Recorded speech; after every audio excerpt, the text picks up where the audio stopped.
Olá, seja bem-vindo ou bem-vinda ao nosso terceiro vídeo sobre o livro Luto é outra palavra para falar de amor. 5 formas de honrar a vida de quem vai e de quem fica após uma perda. Então hoje a gente vai falar sobre esse capítulo aqui. O que faço agora com todo este amor que sinto? Então, para a gente começar, é importante a gente relembrar que não há um jeito certo nem errado de viver a experiência do luto, né? Ele coloca aqui que não existe uma receita de bolo para poder honrar uma vida. Então é importante que a gente saiba que por mais que existem processos interessantes, processos saudáveis para a gente poder passar, a gente não tem uma receita para todo tipo de luto. Então, assim, cada processo vai demandar uma atenção diferente, vai demandar recursos internos diferentes para poder lidar com aquela situação. Então, no último vídeo, se você não viu, eu vou deixar aqui linkado também para você poder dar uma conferida, mas a gente viu que a maneira com que a gente foi criado, as nossas referências de amor, de amizade, de vínculos, né, no geral, compõem o, o escopo de significados do que é a vida para cada um de nós. Então, por isso que também no processo de luto, a gente vai lidar de forma diferente, porque nós tivemos histórias diferentes, né? Cada um aprendeu a se vincular, aprendeu sobre essas relações interpessoais de maneira diferente. Então, por isso que é interessante também a gente pensar como que não tem como a gente colocar uma receita de bolo para tudo isso, né? Porém, não quer dizer que não exista algum padrão do que é esperado dentro do processo do luto. Por isso que existe também os estudos, né, sobre a psicologia do luto. E um desses pontos é o processo dual do luto. O que é o processo dual? Explicando um pouquinho para vocês, é um movimento que o autor vem falar como se fosse uma contração e uma expansão da vida.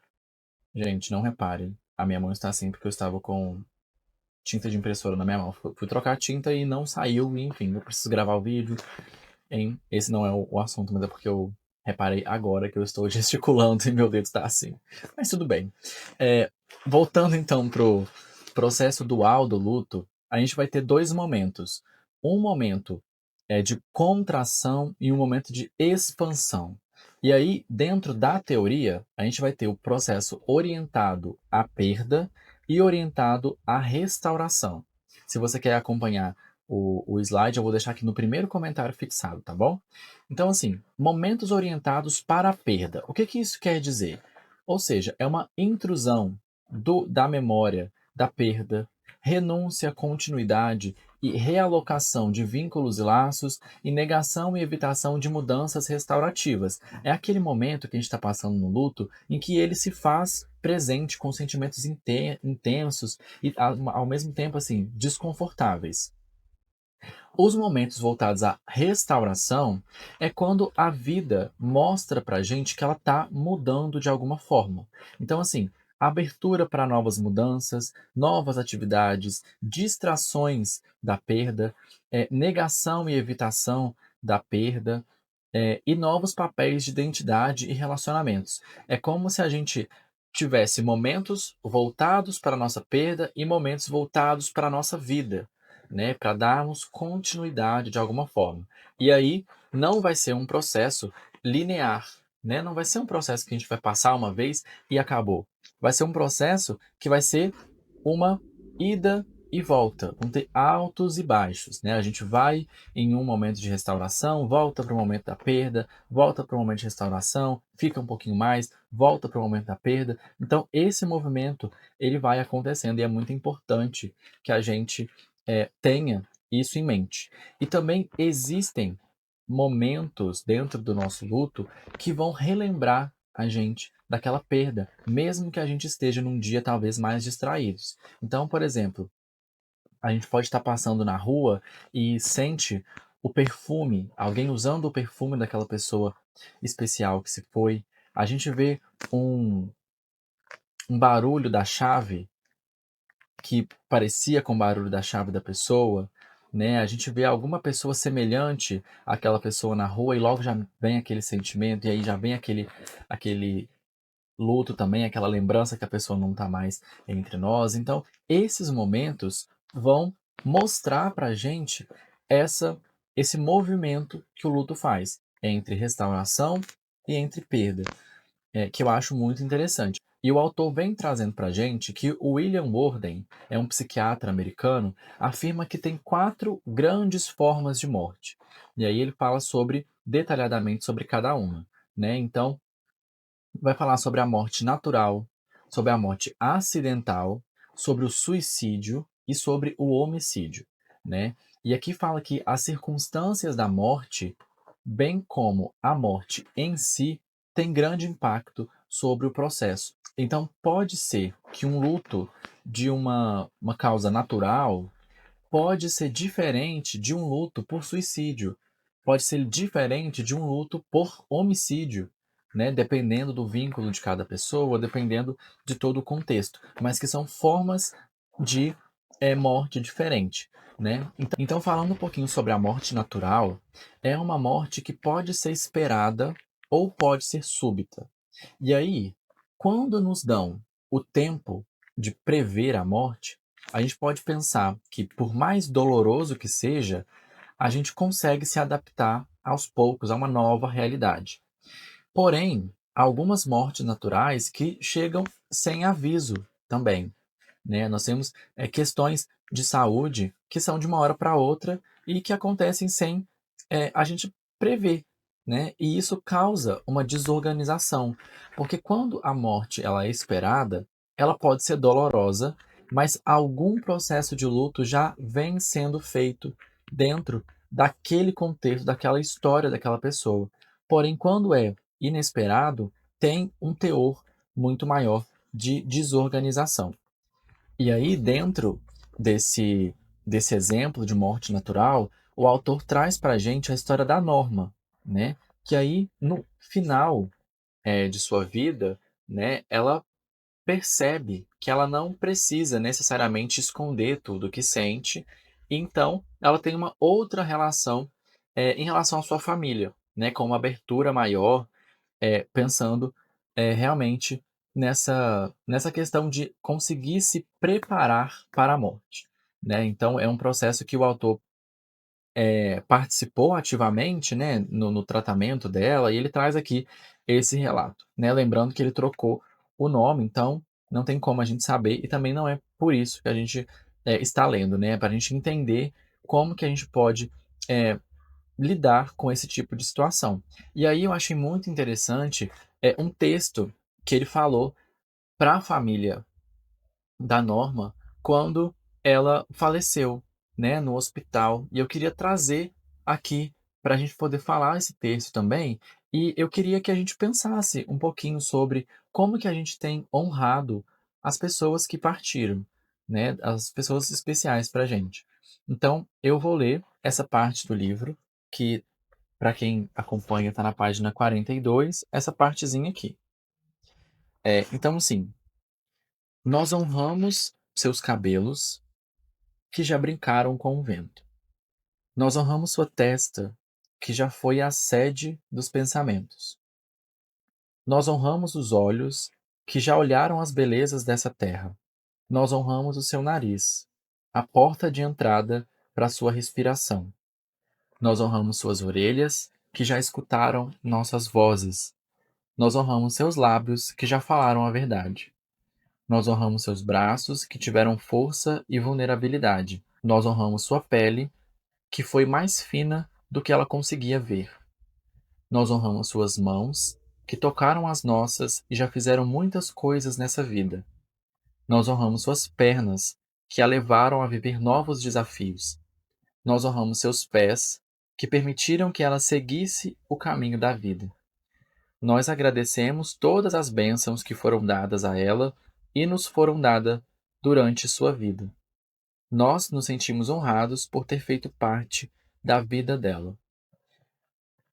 Eu achei isso muito bonito e uma forma muito respeitosa de lidar com essa situação e de pensar com honra e com carinho sobre as nossas perdas, né. Então, a gente pode pensar o quanto que isso não pode ser aplicado também dentro da dentro da nossa realidade, né. E aí trazendo uma outra forma de morte, né, nós temos a morte acidental, né, que aí traz a história aqui dos pais do Gabriel, né, que ele foi então, levar o lixo para fora e acabou escorregando e bateu a cabeça ao chão e infelizmente veio a falecer, né, uma morte acidental inesperada, né. E aí a gente pode pensar o quanto que a sociedade não acolhe esse tipo de demanda, né, de pais que perdem os filhos tão novos, né. E aí a gente pode ter essa impressão de nem impressão, assim, né, de que as pessoas às vezes falam mesmo: "Ah, é hora de vocês serem felizes de novo, vocês logo terão outro filho, vocês não pensam em arrumar outro filho", coisa assim, como se isso amenizasse talvez a dor da perda, mas que a gente sabe que não é assim que acontece, né. Então, muitas vezes o enlutado pode se sentir inadequado dentro dos seus próprios sentimentos, né, pensando tipo: "Nossa, eu não consigo nem estar bem, e as pessoas sempre me falam para ficar bem. Eu não consigo superar e as pessoas falam que eu devia superar, que eu devia ser feliz de novo", e aí não há lugar para esse luto, não há lugar para essa manifestação, né, o que pode causar uma dúvida dos próprios sentimentos e não um não acolhimento, assim, nesses momentos que são tão cruciais, né. E aí o autor também coloca que é preciso entender que o luto não tem tempo para acabar. Não há culpa, vergonha, desespero que não mereçam um acolhimento. Então, se isso está acontecendo com você, é importante que você busque esse acolhimento, tá bom? Para esses sentimentos que podem ser realmente tão, conturbados, assim, tão confusos e desconfortáveis mesmo, né, angustiantes. A próxima morte que o autor vem trazendo é a morte por homicídio, né. E aí ele fala que é uma dor seguida de outras, como trauma, culpa, terrível falta de significado e uma dor profunda pelo questionamento do sentido e do valor dos próprios atos, né. E aí ele fala que oferecer um local seguro para acessar essas emoções é essencial, porque a gente vai acessar emoções que não são tão fáceis, né, como ódio, raiva, medo, desespero, culpa. Então, assim, a gente precisa tomar cuidado para que não haja uma retraumatização. Ou seja, a gente vai entrar em contato com um conteúdo aversivo e se traumatiza novamente. Isso também pode ser super prejudicial. Por isso que é importante a gente buscar o atendimento psicológico, né, nesse momento, para a gente ter uma escuta qualificada, um ambiente seguro para poder entrar em contato com esse tipo de demanda. E aí o autor vem trazendo o último para a gente, né? A morte por suicídio, né? Então a gente pode perceber que às vezes os sobreviventes precisam de um acolhimento acima de tudo, né? E que é muito mais interessante, talvez, a gente pensar nesse acolhimento dos sobreviventes, das pessoas que ficaram depois de um episódio de suicídio, é que esse acolhimento ele precisa vir sem julgamento, porque a morte por suicídio também, ela pode passar por um processo de luto não reconhecido, né, em que a causa da morte, ela se torna maior ou mais importante que a morte em si.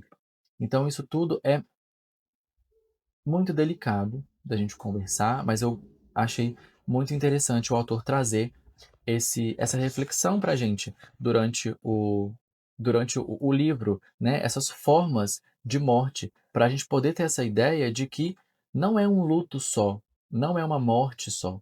Existem fatores que vão diferenciar uma da outra, né? E aí, para finalizar, ele fala também que, aí é uma aspas dele, né? Aprendi que não precisam curar-se, que alguns corações partidos nunca se curam, e tudo bem. A gente pensar, talvez, que essa superação que é vendida, que é socialmente esperada, pode não ser o caminho real, né? Ela pode não acontecer. Aquela ferida pode sempre estar ali, né? A gente vai ver como que a gente consegue crescer a nossa vida em volta daquela ferida, que vai estar ali, né, que ela não vai sumir. A gente não quer que você esqueça o seu ente querido, que você não pense sobre isso, mas que você acesse em um lugar diferente da dor, né. E aí, para finalizar de fato essa nossa aula de hoje, eu termino com essa frase também do livro, né, de que a morte termina com uma vida, mas nunca terminam nossas relações com essa vida. Ou seja, a gente vai falar um pouquinho para frente também sobre a continuidade desse vínculo, tá bom? Porque a morte, sim, ela termina com uma vida, mas nunca terminam nossas relações com essa vida, porque nós ainda estamos aqui. Então, muito obrigado pela sua atenção e eu te espero no nosso próximo vídeo.